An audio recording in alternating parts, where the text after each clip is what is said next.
A whole new world. Dawn approaches. Back at the warehouse, Jasmine was watching the skies and sending out orders to the various divisions of the street rat army with Sarab by her side. Even Kroskow, the old religious leader, had been surprisingly adept in helping organize their army. "I've had 50 years of teaching acolytes," he had told her with his gentle smile. "It's not war, but it has its similarities." A runner came in, exhausted and breathless. "Jasmine, the angry crowd with torches is working. They've shut down the street of the Doves and the way by the old synagogue. Akin reports, and I've seen it with my own eyes, that they took down 15 armed guards and 3 ghouls." "Excellent news," Jasmine said, clapping her hands, though she wished there had been a few more guards and ghouls subdued. "Also, they think 20 more guards, primarily ghouls, have been dispatched to deal with the fires now burning in the old market. Yaha witnessed several troops, some 20 men strong, fanning out through the leather district toward them. Thank you for your report. Please refresh yourself with water and food, and then come to me again for your next detail. Aziz, Denny," she called for 2 more runners. The 2 who presented themselves couldn't have been more than 8. "Go tell the archers to fire the second signal. It's time to send out Raja." The 2 little kids nodded and ran downstairs. Jasmine clicked her tongue and the tiger bounded up to her. Sensing the excitement, he didn't lay at her feet like he usually did, but stood nearby, tense and watching. Now his tiger sinews and muscles expanded and retracted in delight. On the hunt, finally. Jasmine threw her arms around his neck. Their cause needed all the soldiers it could muster, of course. But what real free will did a pet tiger have? Or 2 8-year-olds desperate to please, for that matter? And here she was, sending them off into danger and, in Raj's case, battle. "Good luck, old friend," she whispered in his soft ear. Then she took out the things obtained for the dark purpose, a turban, a sash, a boot, all belonging to guard captains. She commanded an army of thieves. Stealing things was the easy part. Jasmine held them up for Raja to smell. His giant nostrils expanded and contracted. He frowned as if taking the matter incredibly serious. "Go," she ordered when he was done. "Attack." Raja growled and leapt down the stairs 10 at a time, tail swishing. Jasmine told herself she didn't have time to worry or mourn. People were sacrificing far more than she was in this. The poor boy Jalil, his parents, Razul. Besides, Raja could take care of himself. He was a tiger. She shook her shoulders and turned back to the map on the table, updating it with the latest developments.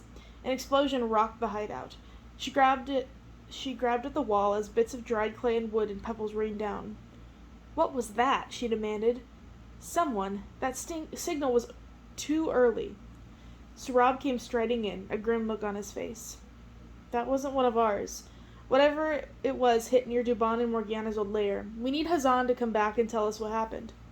"Jafar," Jasmine swore, looking toward the palace. In the dim lights of the palace conflicts, Aladdin and Duban walked silently down the middle of the cold marble floors. "Jasmine said the baths are this way," Aladdin whispered, "and the throne room is upstairs past him on the way to the—" 2 guards turned the corner and moved toward them. Blocking the end of the hall, they raised their smikters. The 2 thieves raised their stolen smikters back, and gave the clacking statue that Aladdin had observed the last time he had broken into the palace. "Sloppy there," one of the guards remarked with an eye to Duban's technique, but the 2 real guards marched on. Aladdin practically crumpled with relief when they were gone. Duban smoothed down the front of his shirt with injured pride. They were dressed in the uniforms of the guards that had been tied up and stuffed in the closet. Morgiana ran up from behind them, where they had been hiding out of view. "Told you I should have been the other guard," she hissed. "The turban didn't fit you," Aladdin hissed back. "We talked about that." The tremor ran through the floor under their feet like a giant had stomped his feet or there was an earthquake in the desert. Not enough to make things fall, but enough to make them dizzy. "Was that inside the palace walls?" Duban asked, uneasy. "No, I think it was further away," Aladdin said. None of the explosives they had planned to use were that big. What was going on out there? He shook his head. He just had to trust Jasmine and the street rat army would distract Jafar and his legions until they could steal the lamp and the book and rescue Duban's family. His job was to concentrate on the task at hand. It was a strange feeling, to have to rely on somebody else. "This is ridiculous," Morgiana said, rolling her eyes. "If you have a better plan, speak up," Aladdin suggested. "I got nothing, kiddo," she said pleasantly. "All right, then let's just stick to the current one. The fate of Agrabah and Duban's family rests on us." So they pressed on. It's some sort of fiery cannonball or something, Hassan reported out of breath. His eyebrows were singed. It hit right where the old hideout was. It's all on fire. Purple and red. Purple? Sarab asked. That sounds like magic. Or the work of the alchemaics. And we know they're not working with him, Jasmine said. But why hit the hideout? The military man wondered with a frown. He pointed at the chalky map of Agrippa. He already cleared that place out. Only an idiot would have gone back there after he grabbed his hostages. Why not hit here, or here? Where could he have done some real damage that would be visible to all? Because he's just lashing out in anger, Jasmine said with grim triumph. Like we said, he's not a brilliant tactician. He's a sorcerer and a grand vizier, and he's never been in battle before. This is exactly what we wanted. He's distracted and angry, and not able to tell what's going on right under his nose. It may all be easier than we thought. Jasmine! A bloody young man came into the room, limping and straining under the weight of his burden. In his arms he carried an injured younger man. An ugly blue and black gash disfigured his forehead, and his head was deathly pale. His eyes were rolled back, unseeing. Lay him down over here, Jasmine said immediately, indicating the place on the floor with a few pillows and cloths on it. We never thought of setting up an infirmary. Hassan, before you go refresh yourself, please speak to one of the older women and see if we can organize something. Absolutely, Jasmine, the boy said, bowing and trotting out. Sarab took one look at the wounds, and his face turned stony. He obviously had few doubts about the boy's chances. Some water, Jasmine ordered. Bandages. He opened his mouth to say something, and then thought better of it. I'll send one of my men up, but Jasmine, if he dies, we will lock him up with the other ghouls. Sarab shook his head disapprovingly. This is not some child, Jasmine. This is a nearly grown man who would be hard to defeat as a ghoul. It would be kinder to end it for him. Jasmine closed her eyes, feeling the truth of the matter. I know. And the hideout rocked with another blast. Aladdin and Dubon crept forward, ready to spring back into military stances if they were caught. Morgiana followed silently behind. There was a not quite secret stairway in the back of the library building that led up to a balcony bordered by delicately arched windows. These looked out over a small courtyard lined with sour orange trees. Across them were the royal baths, which connected directly to the audience chamber, banquet hall, and eventually the throne room itself. That had sounded strange until Jasmine explained to Aladdin that sultans often entertained foreign guests and consulted with top advisors while enjoying a pleasant mint-scented sweat in the steam rooms. Nice work if you can get it, he muttered. A pair of guards passed through the courtyard. One took a lazy swipe at an orange branch as he passed. The razor-sharp blade of his scimetar neatly and silently cut an orange from its stem, and it fell, with a giant thunk, to the ground, like a head after an execution. Morgiana swallowed in nervousness. I just wanted to pick pockets for a living, she said. Maybe get involved with some high-end jewelry theft. I'm going to lose my head over this little civil uprising.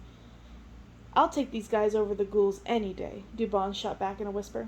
Better to die at the hands of a man. Wait a minute. We haven't seen any ghouls recently, Aladdin said slowly. They're all human guards, here inside the palace, alive, except for the ghouls outside in the air, with that lantern. They need guards who can actually think and act independently close to Jafar, Morgiana said, nodding. Not just, go, die. 2 more guards marched into view. The 3 thieves fell into silence. 45 heartbeats, Dubon said before they were gone. That's how much time between them we have. Morgiana looked at her grappling hook and swung it around and around, estimating the distance between them and the opening across the way that led to the baths. She kept swinging until the next set of guards marched by below them, and then she immediately let the hook fly. It missed. She cursed as it hit the far wall and clattered to the floor. Quickly as she could, Morgiana whipped the cord hand over like a fisherman trying to draw in a line before the end got snagged. Then she pulled it up the wall. It dragged, making little scratchy noises. 2 more guards came into view. Morgiana froze. The hook hung there, obviously, in the middle of the white marble wall, at the end of a long, suspicious-looking rope. The guards walked right by it. The 3 thieves let out breaths they didn't know they were holding. Morgiana swore again and yanked the hook in, then cast it back out immediately. It grabbed hold of the opposite ledge, and this time it stayed. They held their breath again when the next set of guards came by, but the rope hung high above them, unnoticed, as they passed underneath. As soon as they were gone, Morgiana lightly leapt up to it and ran across it like it was a tightrope. Dubon was next, more slowly, but just as surely. With a measured pace, he made it to the other side and drove through the window just as the guards came by. Finally, it was Aladdin's turn. He had braced the cord for the other two. Now he had no one to do it for him.